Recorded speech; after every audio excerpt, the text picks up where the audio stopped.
Halo teman-teman, nama saya Ino Johannes. Dan kali ini saya akan menceritakan cerpen saya yang berjudul Serangan Zombie Corona. Tepatnya dicatat oleh saya juga. Di suatu pagi yang ceria, di antara pelangi di Pulau Bali nan indah, seorang pemuda bernama Ino Johannes berlibur ke suatu desa sangat sejuk yang terletak di Kabupaten Bangli untuk merayakan tahun baru. Saat berkeliling di sekeliling desa yang penuh dengan perkebunan jeruk, Ino melihat satu petasan telah menyambar kabel listrik yang ada di depan rumah penduduk desa. Kabel listrik itu mengeluarkan semacam makhluk aneh yang telah memasuki tubuh tetangga di depan rumahnya. Seluruh penduduk desa merasa ketakutan.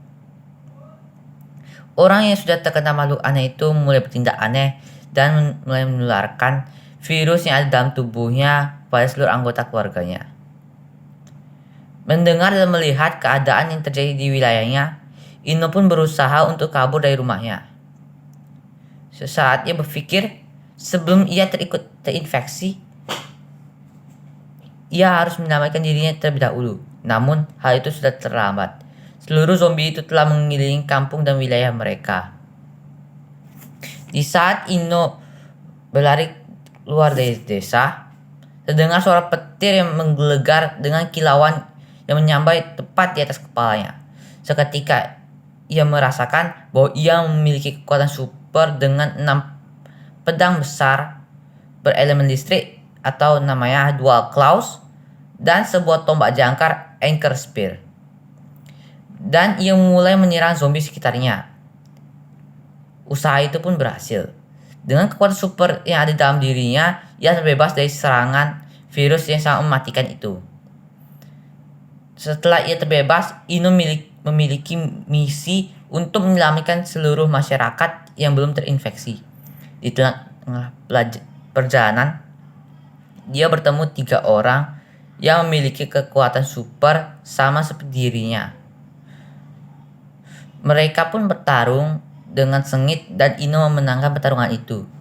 Ia memiliki kekuatan bernama Phantom Dive yang memberikan kekuatan listrik sebesar 3500 volt dengan ke-6 pedangnya.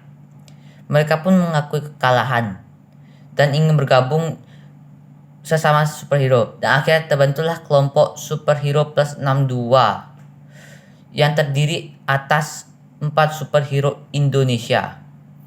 Mereka pun mulai menjelajahi dunia untuk menyelamatkan nyawa manusia yang tersisa. Saat Ino bertugas, tiba-tiba Ino melihat ada planet mendekat ke bumi.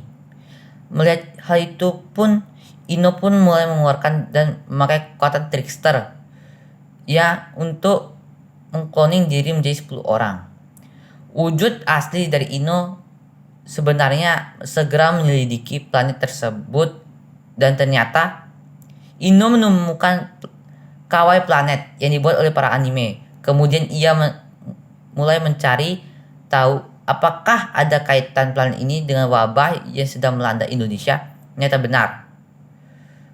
Planet ini telah meluncurkan wabah COVID-19 ke Indonesia. Sementara di bumi, mereka kesulitan untuk membuat para zombie ini menyingkir. Mereka melihat bahwa mereka bukanlah zombie, melainkan para warga yang otaknya dikendalikan oleh raja bernama COVID-19. Dia merupakan seorang raja yang berkuasa atas seluruh otak manusia yang telah mengenai penyakit itu. Saat Ino mendarat di planet itu, dengan amarah Ino membantai seluruh kaum anime di planet itu. Setelah sekian lama, akhirnya Ino menemukan tempat pembuatan virus itu. Dengan cepat, Ino mengancam mereka supaya mereka dapat melepaskan virus itu cepat dari bumi. Hal itu pun berhasil dan Ino pulang ke bumi. Namun Ino melihat bahwa seluruh orang masih belum sadarkan diri. Karena itu Ino menunggu dan membantu mereka untuk bangkit kembali. Akhirnya semua kembali pulih dan Ino beserta teman-temannya dipanggil Pak Presiden RI ke Istana Presiden. Istana Pak Presiden sangat berterima kasih kepada seluruh anggota Superhero Plus 62 dan melantik mereka sebagai superhero Indonesia. Indonesia pun akhirnya hidup normal dan tidak ada yang mengganggu mereka lagi karena ada superhero plus 62. Nah, itu sekian dari saya. Terima kasih.